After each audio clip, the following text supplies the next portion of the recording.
Ich bin der Krütli und für mich ist Faulheit absolute ökonomische Pflicht, für in dieser hektischen Welt ein bisschen in die Ruhe zu kommen.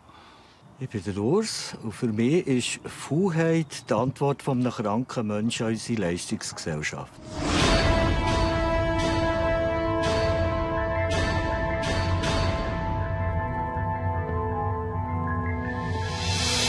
Es gibt Verhaltensweisen, die in vielen Kulturen als verwerflich gelten. Bei uns sind sie bekannt als die 7 Todsünden. Eine davon ist die Faulheit. Das Gefühl, für nichts einen Finger zu rühren.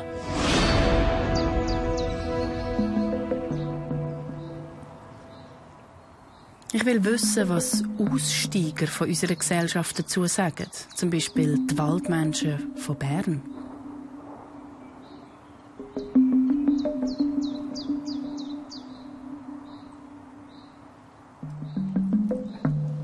Et voilà, eine schwarz. Danke vielmals. Danke. Fantastisch.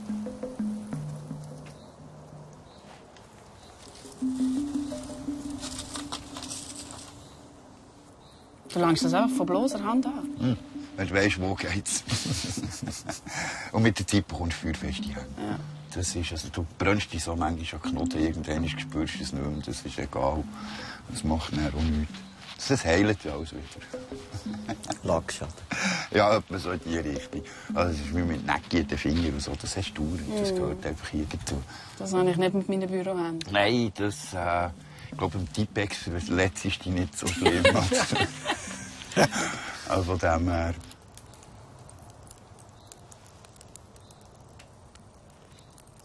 Ihr lebt als Aussteiger hier. Warum macht ihr das? Weil es für mich die beste Art zum Leben ist. Was heisst das, die beste Art? Ich habe hier die Zeit, die ich eigentlich früher für mich selber höchst selten mal hatte. Und jetzt habe ich sie jeden Tag Seit 10 Jahren? zur freien Verfügung. Also das Nötigste erledigen und dann den Rest des Tages machst du das, wo du Lust drauf hast, oder machst schon mal gar nichts. Das ist, da bist du frei. Das finde ich toll.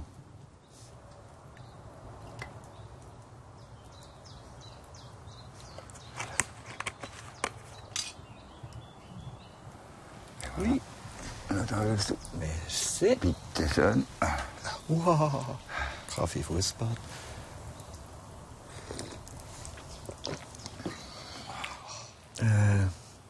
Ich habe von meiner Seite her lange so etwas wie einem gutigen Käfig gelebt. Bin aber psychisch irgendwo nicht ganz mitgelaufen. Das heisst, ich habe nach einem Schock in meinem Leben eigentlich den Tritt verloren, zu meinen Finanzen zu schauen, habe alles über das Betreibungsamt laufen, habe aber auch gut verdient und habe mich einfach am Job festgehalten. Und habe irgendwie nicht gewusst, wie ich da rauskomme. Habe selber probiert, mit mir zu arbeiten. Das hat es irgendwie nicht ganz so gebracht. Und dann habe ich den Job verloren. Und dann geht es schnell, wenn man auf dem RAF nicht funktioniert, gibt es null Auszahlung, kannst die Miete nicht mehr zahlen, Wohnung verloren. Und das hat mich eigentlich mit einem Schutti-Arsch aus dem gutigen Käfig rausgespickt. In diesen Wald. Ich habe am Anfang gar nicht anders gewusst, als ich gehe zum Krütli-Wald. Wir haben es schon vorher gekannt. Und ich habe gleich gemerkt, dass ich hier zur Ruhe komme, das Ganze mal reflektieren kann, was ist überhaupt passiert. Warum habe ich mich so festgehalten? Ich blühe auf, ich arbeite an mir. Ich hätte wieder Krütli auch vielleicht über ein Kriseninterventionszentrum irgendwo in 3 Monaten in eine Psychiatrie können. Das hat viel Geld gekostet und ich muss schwer bezweifeln, dass ich jetzt besser dasteche als mit meinem Weg, den ich gegangen bin. Das heisst, es ist auch eine Form von Kritik an der Leistungsgesellschaft? Ja, definitiv. Also für mich sicher.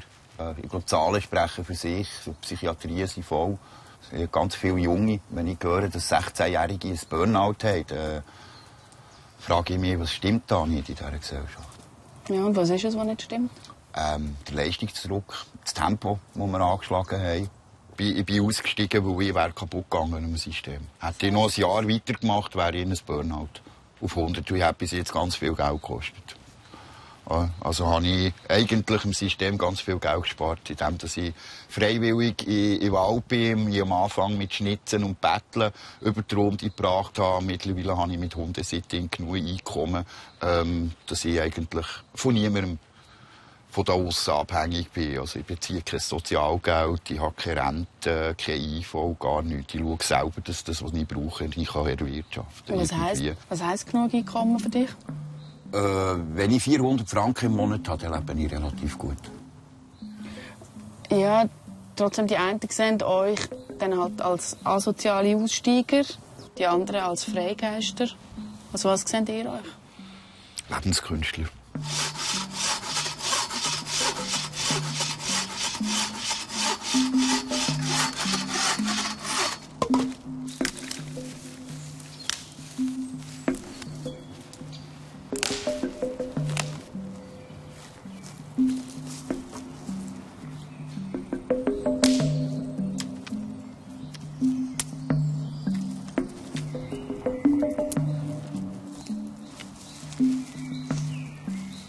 Ich habe ein paar Sachen gefunden, aber es ist noch recht feucht. He? Ja. Soll ich das mal hier in die Mitte legen? Gern, merci.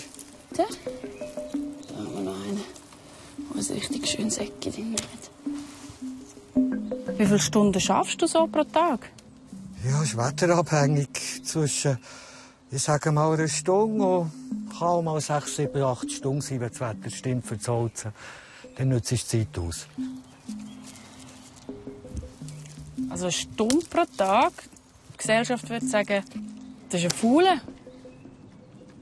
Inwiefern würdest du dich als faul bezeichnen? Nicht heftig, eher ein bisschen der Ökonom. Faul muss man zuerst mal definieren, was ist das? Der Mensch ist von Grund auf nicht faul, aber er kann faul werden, wenn er krank ist, psychisch wie körperlich zum Beispiel.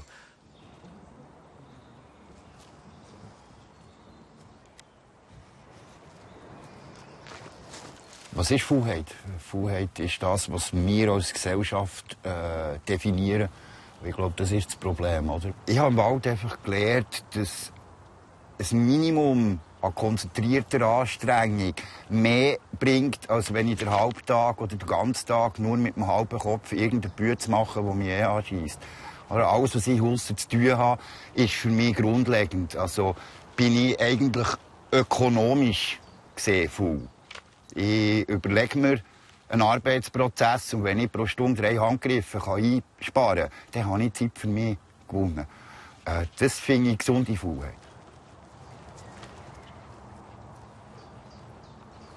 Aber die Gesellschaft würde ja sagen, dass ihr irgendwie träge oder faul sind, weil ihr euch so zurückzieht. Wie siehst du dich? Dann würden wir nicht so leben. Wenn wir träge und faul wären, hätten wir kein Dach über dem Kopf. Wir würden im Winter einen Ranzen frieren, den Garten gäbe es gar nicht. Das ist alles massvoll angewendete Arbeit.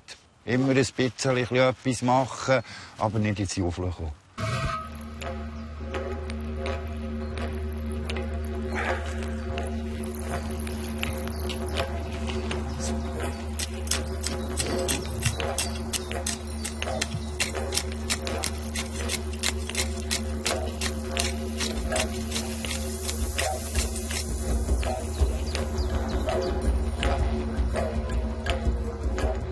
SRF hat auch schon über euch berichtet. Es hat einen Dokumentarfilm gegeben. Die Kommentarspalten waren voll von positiven Kommentaren. Habt ihr eine Erklärung, warum ihr so gut ankommt? Wir sind einfach liebe sich. Ja, jetzt will nicht etwas mit eurer Lebensweise zu tun. Viele träumen davon und wissen, dass das, was da aussen eigentlich abgeht, nicht gesund für den Menschen ist. Für den Menschen als Mensch. Und sie sehnen sich innen nach etwas Neues, eine andere Art, wo man sich hineingeben kann, die vielleicht auch mehr einem entspricht. Ihr lebt auf öffentlichem Grund, ihr zahlt keine Steuern, nutzt Infrastrukturen allgemein. Habt ihr nie ein schlechtes Gewissen? Nein. Gib mir einen Grund, warum ich eins haben sollte. Es gibt keinen. Wir geben mehr ab, als die Leute überhaupt sehen. Wir haben einen sozialen Stützpunkt hier, wo verschiedenste Leute eine Anlaufstelle haben, die sie vielleicht an einem anderen Ort nicht haben, wo sie eigentlich eher Informationen bekommen, die du halt bei einem Psychiater oder sonst irgendwo bei einem Psychologen nicht so bekommst. Und ich glaube, das reicht schon. Was ist denn Faulheit oder wegen meiner Trägheit für euch? Ich glaube, Faulheit und Trägheit ist eine Folge von unserer Turbo-Gesellschaft und von Leuten, die nicht mitkommen. Dann geht das in diese Richtung nachher. Es ist irgendwo eine stille innere Verweigerung. Aber wenn ihr sagt, es geht um Turbogesellschaft und eigentlich Faulheit oder Trägheit sind die Antwort auch darauf, dann könnte man auch einfach sagen, das braucht die Welt mehr. Die Welt braucht ein bisschen mehr Faulheit, damit sie nicht mehr so turbomässig unterwegs ist. Warum braucht die Welt mehr Faulheit? Weil noch mehr Geschwindigkeit noch mehr kaputt macht. Wer schnell unterwegs ist, wird irgendwann durch irgendeinen Grund ausbremsen, automatisch.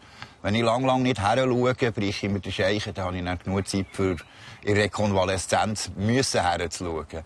Also, ich denke, das reguliert sich wieder von allein. Wenn du schaust, im Mittelalter, die haben 100 Jahre gehabt, für eine Kathedrale nachzuziehen. Die haben alle Zeit vor der Welt gehabt. Wenn ich es nicht mal fertig mache, macht es mein Nachfolger, oder? Und dann müssen wir wieder her, uns Zeit nehmen für das, was wir machen, und den Gring 100%ig dabei haben. Dann gibt es da auch so weniger kaputte Leute.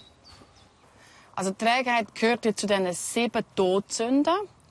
Und so wie ich euch verstehe, sagt ihr, ja, nein. Aber solange es einfach um Entschleunigung geht, ist das gut. Ab welchem Zeitpunkt wird Faulheit, Trägheit zum Problem? Wenn der Mensch Schaden nimmt, drunter. Wir haben hier ein gutes Beispiel auf dem Platz. Hat per Zufall mit daher gespielt, ist seit 3 Jahren mit seinen Vorerkrankungen eigentlich no Pfupf im Viertel. Wenn mal, dann hat man sich mit Alkohol und anderen Substanzen aufgejuckt. Und dann reicht es dann vielleicht für eine halbe Stunde etwas rumzuwerkeln. Und dann ist der Fuß draussen und dann ist fertig. Und ich denke, wenn du so richtig psychisch angeschlagen, noch mit Trauma und ausgestattet bist, dann ist es gut möglich, dass du plötzlich geistig an einen Punkt kommst, wo einfach No-Go. Ja, das ist wie schon bei der Depression, wo du dich fast zwingen musst, du solltest jetzt noch einkaufen, statt dich auf dem Sofa weiter verkrüchen und ja niemand sehen.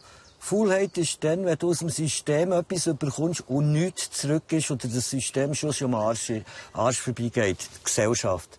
Wenn du nicht bereit bist, irgendetwas, was du noch kannst, zurückzugeben. Auf deinem Niveau, auf deinem Level, auf deinem körperlichen Level. Wenn du bereit bist, für Leute da bist, gibst du sozial, nicht monetär etwas. Und das ist für mich auch nicht mehr Faulheit. Das heisst, Faulheit ist eine Form von Lebenskunst? Ja, darum sind wir ja Lebenskünstler. Also in der Wirtschaft nennt man intelligente, faule Leute Ökonomen. Die Prozesse optimieren, ja, damit möglichst wenig Handgriffe müssen da werden. Also, ja. Bin ich jetzt ein privater Ökonom, weil ich mein eigenes Leben so einfach wie möglich auf der gleichen, auf einer gewissen Basis ja, auf jeden Fall. Was ist denn das Positive an Faulheit für dich? Wenn man Gesundheit vorannimmt und mit dem Tempo oben runterkommt und ja, auf seine eigene Leistungsfähigkeit Kopf- oder körperliche Arbeit macht, das ist das gesund und nicht faul für mich.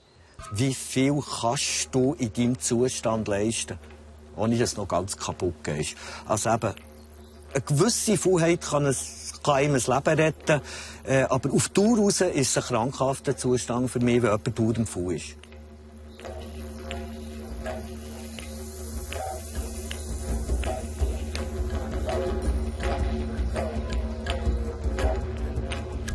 Faulheit aus der Sicht der Berner Waldmenschen. Was heisst Faulheit für euch?